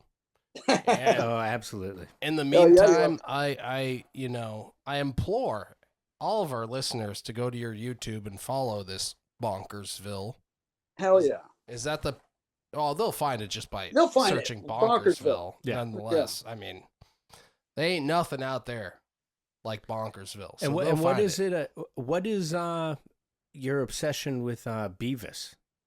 Oh, that's one of the okay. So one of the skaters, an old school friend of mine, old school skater, from back in the Mike McGill skate park days. I don't know, and he lives in the shed in the back at Bonkers. He literally lives at Bonkersville. Dude, fuck yeah. Shed back there, but he's the painter. So and it varies between what is, but lately it's been sticking on Beavis, and it's also those are just, it's constantly changing. The paint jobs are constantly changing, but like lately, yes, there's been a lot of Beavises back there, and there probably will be, many more. Well, listen, I'm pro Beavis. I think Big Zo, you're pro Beavis. Oh, absolutely. Yeah. Oh, you are? I thought Yeah. you weren't. I was like worried that you weren't. No. No, you thought we were some butthead boys? Yeah, that's what I thought. I thought but that's cool. That's cool. That's good to know. Now I'm not so concerned. Okay, good. I'm surprised you get all this time for this Bonkersville production. When you're making music videos for Billy Joe of Green Day and Billy Joel Armstrong and Matchbox 20. Oh shit! Why do you guys got to say those? Matchbox 20 wasn't horrible. Green Day back in the day, they came from the same punk for sure. area, punk house or whatever as Operation Ivy. Okay. I did a video for Satyricon, and I was talking to those guys. I think they're Norwegian, maybe. They were one of the first black metal bands, and they were skaters in the 90s. They knew exactly who I was. It was rad. They still skate, some of them to this day, like on ramps. I was like, no way, that's pretty epic. I always love it when sick. some musician guy I didn't know actually skates, Yeah. Is that how it was with Justin Bieber? He was skating, honestly. Yeah. And I've seen him skate, and it's like, oh, okay, he actually can do some stuff. And I paired him up with it was like you know what he did? Wait. It was I think he did an inward heel flip. I can't remember. I think he did an inward heel flip in the music video. Like he did some. It's like weird. It's like his stance wasn't like, it didn't look comfortable on a board, but all of a sudden he would flip it and land on something. He could still do stuff. It was weird.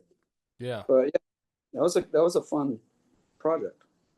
Crazy. I know. I saw that mini ramp line that he did with he did that 5-0 pivot where it looks like he's going to drop into the tail, but then he stays up so uncomfortably and then comes back in. Mm-hmm.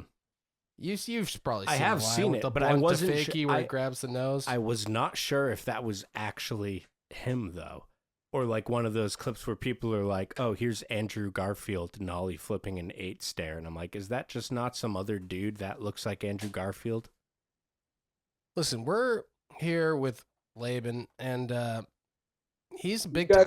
He's big time, okay? You guys, I saw on the internet Bobby Lee mentioned him on a podcast. I saw that with Harland, what's his name? Harland Williams? Is that his name? Was it on the Bobby Lee one? Harland Highway?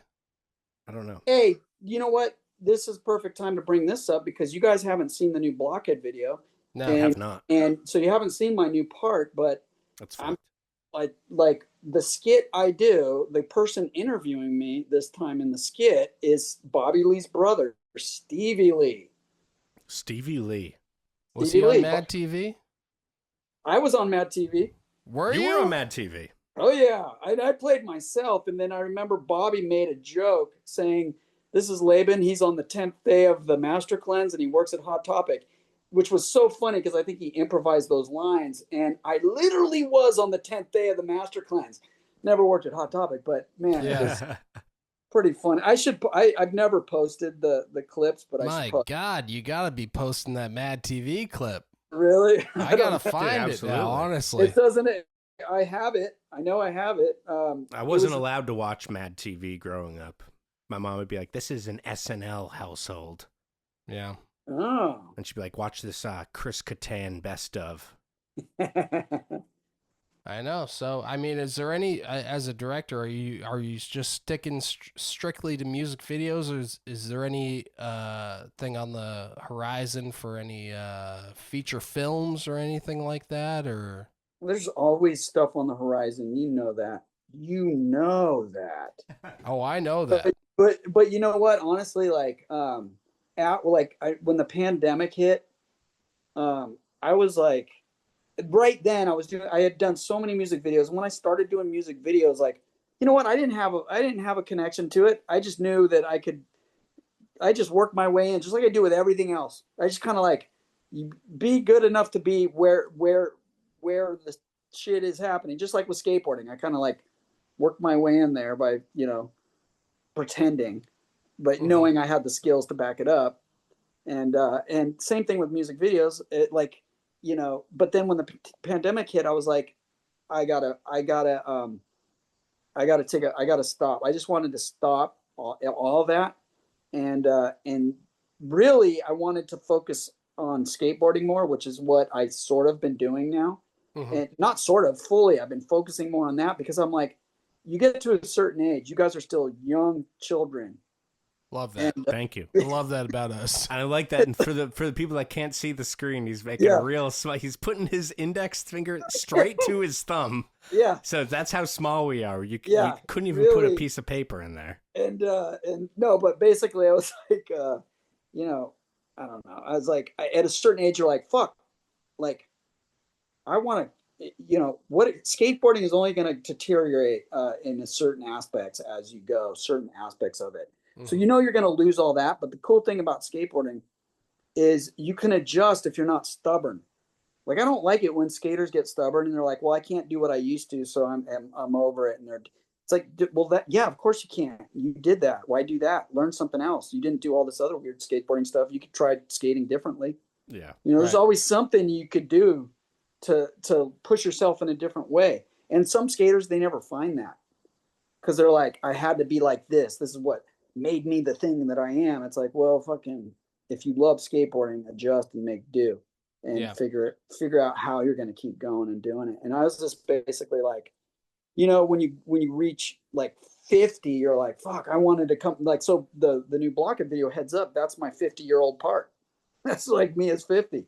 And I'm like, now I've been skating more than ever still, for these next years. We're working on a new not music video, a new Blockhead video. And it's so cool to do not, even longer form projects, like an actual video.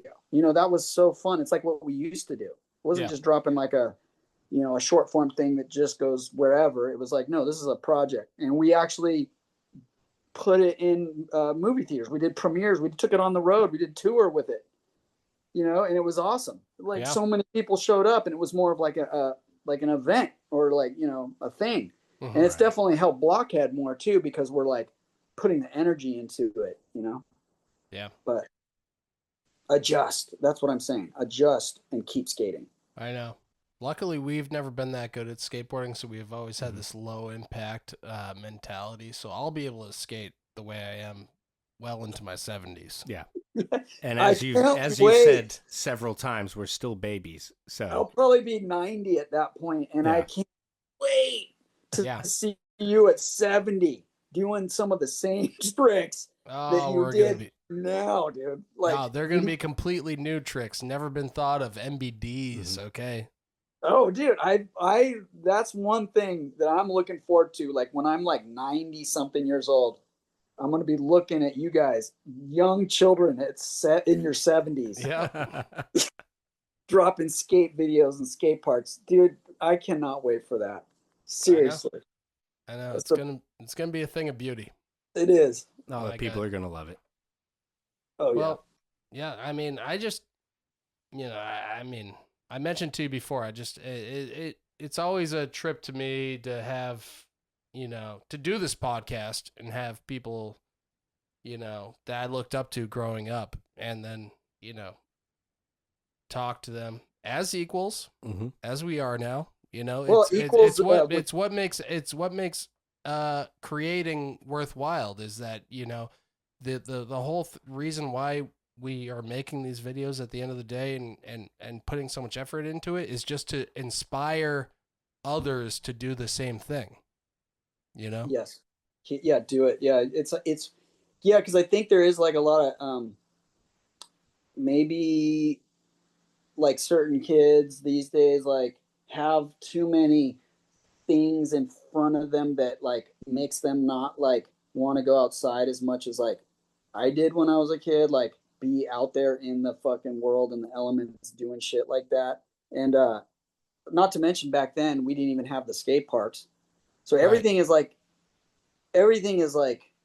there, and there's still this whole group of kids I feel like that would rather maybe play the video games of skating than skating or something. And it's like, dude, you need, I don't know, probably the old guy talking now, but there's something about getting out there in the elements and fucking, even if it's dirty fucking gutter, just get out in the gutter and fucking have some fun. You know what I mean? Exactly. Yeah, make do with what you got, you know? Exactly. Exactly. And hopefully people, they don't just go out there and skateboard. They know that there's, you know, you can not worry about what people think, and you can, you know, make a skit like Danger Zone, you know, at the end of the day. Just drop in, you're just keep on bringing up stuff. You know what I mean? So, okay. I'm looking at a record player. I don't know if people know on the podcast, but there's a record player behind you with a bunch of vinyl, right? Yep. Whose is that? Well, this is mine, but this is Oh, actually okay. this is all like duplicates of stuff that we have out we have way more out in the living room. Okay, pick out a record that you think I'll like. Well, I'll pick Top out a one's record cool. cover that I think you'll like. Woo! And you know what? Backside of this album? Oh, baby. Oh yeah, that's a classic Ween album. Very Yep. cool. Wait, so you literally are that much of a collector where you have like a record and you buy a duplicate and then you keep them in different places? Yeah, well, I've worked at several different like thrift stores over the years. So Okay. there's a very easy place to collect records, and a You lot didn't of get times that Ween record out of No. I got that from my Did not birthday a few get years that. ago. Yeah. Yeah, so a lot of them out here are either like movie soundtracks or duplicates from the Oh, so living room. you got the first pick then. Like they Absolutely, yeah. I was like running donations. People would be like, I was like, all right, wow. this copy of Harvest is in a lot better condition than the one that I currently have. Oh, switch. So I'm gonna switch Yeah. that out. I mean, he's got a lot of just classics, like this live album by David Bowie's Stage, you know, or Oh. Bob Dylan. That was one of his new Born Again Yeah, Christian that's albums. Born Again Christian album. Ooh, Okay. Emmylou Harris. Oh, there you go. So Gee, it's no, like, I don't think I have a double of this. oh, that's a valuable one. Yeah. Now that I'm smelling them, it might just be these are the moldy ones. But I'm gonna go out on a yeah. limb and say you're gonna love the Turtles Golden Hits. Okay, I'm not familiar with the Turtles' golden hits. Oh, come on, you love Imagine Me and You. I do. I think about I've you heard day that and one. night. It's Yep, only I've heard right. that. What about Duke by Genesis? Okay, I know Genesis did a music video where it was like Ronald Reagan was like a puppet and he was going to nuke the world. I mean, we only have a minute left of time here, so we don't have much time. But can you tell me what was the last album that you listened to? Plasmatics. Yeah, it was a Plasmatics record. I think it's on my record right now. No, it was Big Boys. It's a Big Boys record I just got. Fun. And it was it's a Texas kind of hardcore punk, old school skate punk band. Oh, nice. Yeah. I only know a few artists from Texas. You know, Daniel Johnston. Oh, yeah. Butthole Surfers. Of course, the Dicks. Yep. MDC might have been a Texas band originally, maybe. I'm not sure. Anyways. Good But, stuff. you know, I don't know what's going on down there in Texas. Besides the fact that Todd Falcon lives out there, another fellow clownery skater, you know. You must know Todd Falcon. You got to skate the ditches out there. What is that? It's Rio, Duran Duran. Oh. Like we said, a bunch of classics. Yeah, you over know here. what I'm thinking now is this might just be all the records that we didn't give a shit about, and we just wanted to get out of the living room. Don't try to get out of it, dude. This is your favorite. Okay, these are the ones that I have multiple copies of. So really, the most prized album that we found was this Wayne's World original soundtrack. It's a great one. Yeah, that is a prized album. You know what? I went and got what albums were currently on my playing little area that were out, and one of them was "New Hope for the Wretched" by Plasmatics. Mm-hmm. Great One cover. From your little area. Betty Davis. Ooh, Oh, nice. another great cover. Yeah, does that have He Was a Big Freak? This has Nasty Gal. Nice. And does it have? Yeah, it has no, it doesn't have that on there. It has Funk, Funk. But the other album I had on there was Grace Jones. Oh, Grace Mhm. Jones. Bag 'em to the bumper, baby. One of my favorite Bond girls. Oh yeah, of course. And of course this. I can't see that one too well. I see an Anarchy logo, though. Ah, the Big Boys. Big boys. And that's my newest record. I literally just ordered this one and got it, and I was so hyped. It's so good. My God. Some punk stuff? Some punk stuff, yeah. Gotta love it. Gotta freaking love it. You don't love it. But you gotta. But you got it, though. You gotta. Yeah. You don't have to, but you gotta. Yeah, before we go, Laban, I'm sure you have a million questions for us. You got so many. First of all, what is your shirt? That's what I was wondering about. Board House. What is that? Oh, well, you know, I hate to give an unwarranted plug, but this is my friend's skate shop that he runs out of his apartment called Reddy's Skate Shop, and he That's thought amazing. he thought it'd be a funny idea to print these shirts that said Board House instead of Bird House. Bird. Yeah, that's what it looks like, a birdhouse, but it's board house. And I Yeah. think that's amazing. A skate shop in an apartment. Wow. Exactly. Oh, And yeah. what's this other shirt? What are you wearing? Oh, this is a fancy Fancy lad. lad. Fancy Is lad. that the Fancy Lad? That's one of the new Fancy Lad Skateboards shirts available on fancyladskateboards.com. .com. Yep. Fancy, yep. Yeah, FancyLad.gov was taken somehow. I I don't know know, why. and we didn't want to go with the .org. And if you sign onto there, it's just a site that tries to take your food stamps back. Yeah, you get them Yeah. back.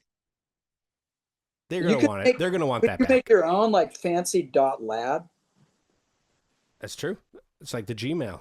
We bought every single. I spent all of the money that I had, thousands of dollars, to get every single variation of fancyladskateboards.com that people could misspell to redirect them to fancyladskateboards.com. Yeah, So, that's money well spent. you know, Sometimes people accidentally spell it Google, and we're like, yeah, we want that to go to Fancy Lad. yeah, and we Not also Google. You never know. we also Yeah. included Prawn Hub Yep. in case 'Cause- people type in Prawn Hub, it'll just direct them right to fancyladskateboards.com. So all the people that like prawns, Yeah. like, Mhm. and then they get directed there, and then they're like, well, maybe I'll get a skateboard, but I liked prawns, but now I like these skateboards. It works. It's Exactly. a good. That's great.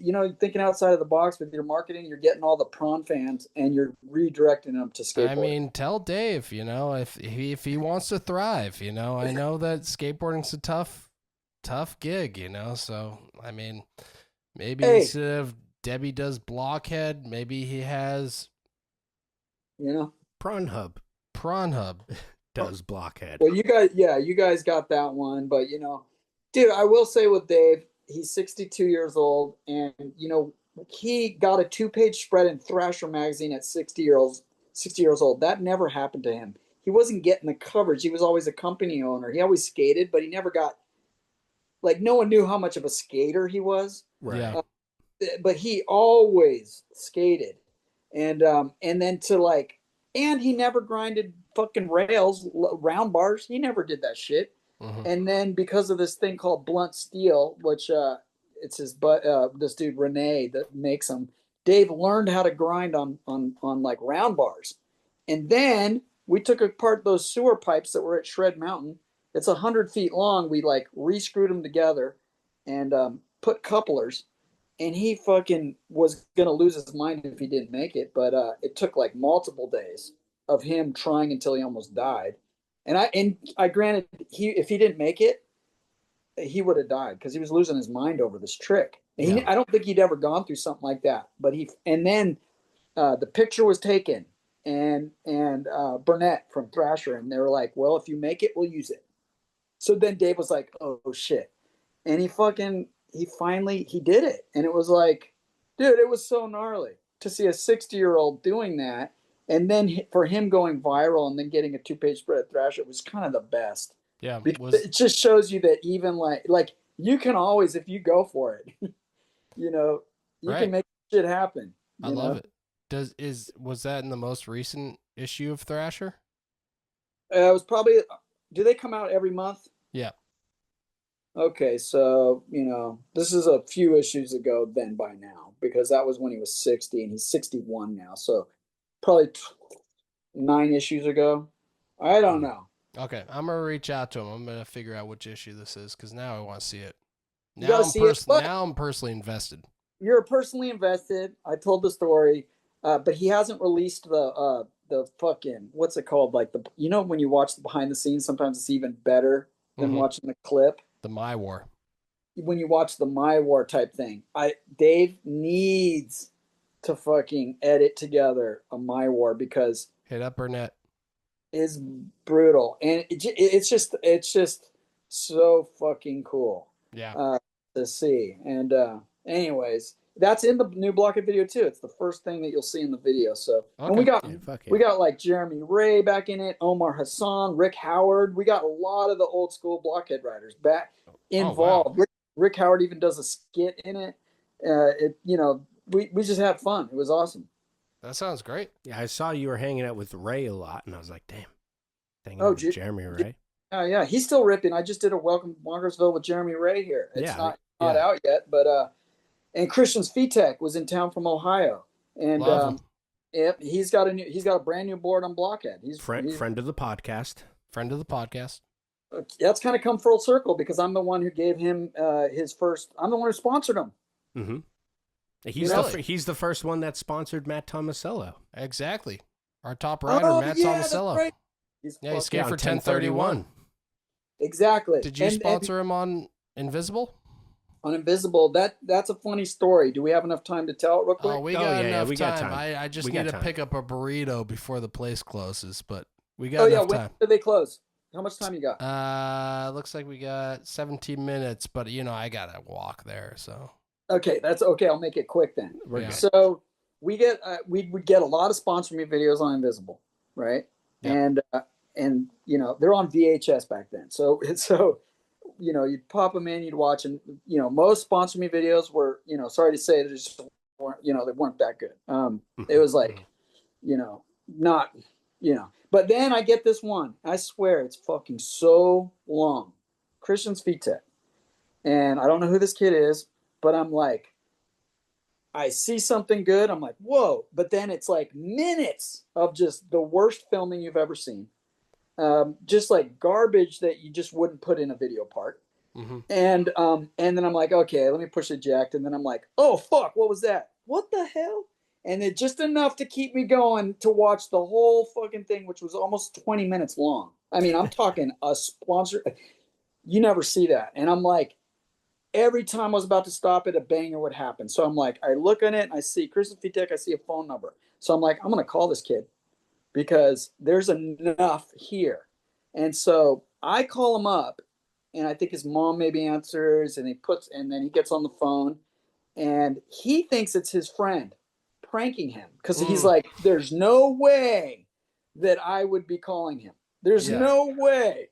And so he's acting like this on the phone. Oh, yeah. Hey, Laban. Yeah, okay. yeah, okay, I'll film some stuff. You know, he's being like super weird. And I'm like, what the fuck is wrong with this kid? And I'm like, listen, I'm sending you a package and I want to see a new video part with the boards and the clothing I send you. And I was like, pay attention to your filmer. Tell him what to do. Send me something that's like literally I can drop into a video. I'll know if you have what it takes if I can just take your part and drop it in a video. You know, and like a week later, like after he gets the package, he knows it's not a joke, and he goes out, films a part, sends in a new video wearing all the invisible gear, riding the invisible boards, and it's fucking gnarly. And I was like, okay. I call him back and I say, hey, you're on the team. I'm flying out there and I've set up demos. And we set all these demos up. And I'm like, you're going to be the team writer that's going on these demos with me. He's like, what? And so I go out there, and that's where, you know, that famous clip of him grinding like that fucking low hubba, but it's like down 20 something stairs. That goes right into the wall. Goes right into the wall, and there's sewer water down there and everything. So I said it as a joke. I'm there, and I'm like, we're out filming, and I see that. I'm like, hey, you think you could grind this? It's half joking because it was so fucking gnarly and it didn't go anywhere. Yeah. And he literally was like, yeah, I think I could do it. And I'm like, oh shit, all right. And so I get down there, and literally he fucking does it. Like, and I film that, and that's the thing that later on that Mike V sees and gets on Black Label. That's what I'm saying. You shot yourself in the foot. Hey, you know what? You know what? You want people to go on and do whatever it is they need to go on, and that's the whole point. Is like I was like, it's kind of come full circle. Even though he was never on Blockhead, we've always skated with Christian since then. Even though it was those invisible times, even during all those times he was writing for other companies, we continued to skate with him. You know, that never stopped. So, you know, now that he's done his own companies, ridden for other companies, and that kind of like, you know, whatever, you know, companies come and go sometimes. Blockhead's still here. It hasn't gone. And we're like, come on over. It's like perfect. It's so cool. Yeah, that's great. Yeah. That's beautiful. I mean, yeah. What else? He was telling me about that. He was telling me about him though. Tom. Yeah, Matt Tomasello. Yeah. Tomasello on 1031. He was telling me about that. Yeah. Just recently, because I was just in Ohio and we were talking about all sorts of stuff. But he's a fucking terror though, dude. I would be sleeping. You know how his board, he has a fucking board collection like you've never seen. He saved every board he's ever skated. Plus he saved every pro model he's ever had, multiples of it. And they're everywhere. So I'm down in his little basement, skate basement, and it's pitch black down there. He comes in the morning and he would just fucking, was it Nuclear Assault? It was some band. I forget. He would just blast onto, he'd put a speaker on my bed and then strobe light the light at like literally 6 a.m. It was terrorism. It was insane. This was my wake up call from Christian, dude. Just watch out if you ever stay there, dude. It was hell, but it was jarring. It was jarring. Well, I hope to sometime. You know, I love this further crossover with all these different avenues in skateboarding. But and like I said, I hate to, you know, cut it now because I feel like I could talk to you forever, Laban. No, dude, get your fucking burrito. I know, but I gotta get my burrito. They close in 15 minutes. You know, I hope you put extra hot sauce on it, dude. Just I'm gonna get a lot of hot sauce. You got jalapenos. Yeah. Good. Yeah. Fucking make it as spicy as possible, dude. The spiciest burrito you ever had. That's what I like to hear. I'm big on spicy burritos. But But I want to thank you for being on the podcast. You know, this truly was a treat. And, you know, I really do think that we're going to make it to Bonkersville. I don't know if it's going to be this year, but we're going to make it soon. You know, we should go in the winter or something. Maybe in the winter time, you know, we're going to make it there. I hope you do. Yeah. I'm looking forward to it. Definitely hit me up. Definitely cruise by. We'll have fun. Yeah. Fuck yeah. And I'll bring all my LA friends, you know, don't worry. Oh, awesome. Mm-hmm. All right. Go get your fucking burrito. Jeez. Thank you so much. You know, you're a fucking legend, Laban, and I just want to thank you once again for being on the podcast. Yeah, no, thanks for having me. I appreciate it. Truly. All right, guys. Thank you, brother. Keep up the good work. Oh, hell yeah. Later. Later. Peace. Bye. Oh God, that was great. Oh, that was fantastic talking to Laban. Pheidias. Yes, I was going to try to pronounce his last name, and I was like, I can't even remember Yeah. what we settled on. I know. It's just he paved the way for Fancy Lad in a way that he'll never understand. And if he had understood it, maybe he wouldn't have done it. You know, be like, this is too much for I'm setting everyone up for disaster. I know. This is too much for the public consumption, for their mere mortal minds to comprehend. The mere mortals of the public could not possibly consume this and retain any nutrients. No, it's just going to be brain rot at the end of the day for anyone consuming and taking in a Fancy Lad content. Brain rot, pretty good video name. I mean, not bad. Brain rot. Not for us. We'll think of a better name. Yeah. I was thinking. But any of maybe those like- other companies want that. Like heroin, you want brain rot? Yeah, go take it. Exactly. I know Foss is all into just stealing stuff. Foss, if you're listening, that's a freebie for you, okay? Yeah, and we know you're listening, Foss. Yeah. But yeah, also, God, that's the closest we've gotten to having Simon Woodstock on the podcast. And I feel like we're one step closer. We're gonna have to have Chris Lambert on before. We're gonna have to have Chris Lambert on. Or no, I'm sorry. Let me rephrase that. We're gonna get to have Chris Lambert on before. Exactly. Yeah. And then we're gonna have to completely dress up as young Catholic boys, Mm-hmm. and we're gonna have to, remember all of our hymns. Yep. And we're gonna have to get Simon Woodstock on. I mean, it's just weird because right now we know all our hymns. Yep. But we're dressed as old Catholic boys. I know. And for some reason, he just won't take the bait. Exactly. Yeah. So we gotta fix that. Yep. Well, until that happens, Yeah. I gotta say, I mean, I got one thing to say. oh, you do? Yeah. Do you want to know what it is? I was going to ask, what the fuck is it? Keep on rocking in the free I world. fucking knew it. Yeah.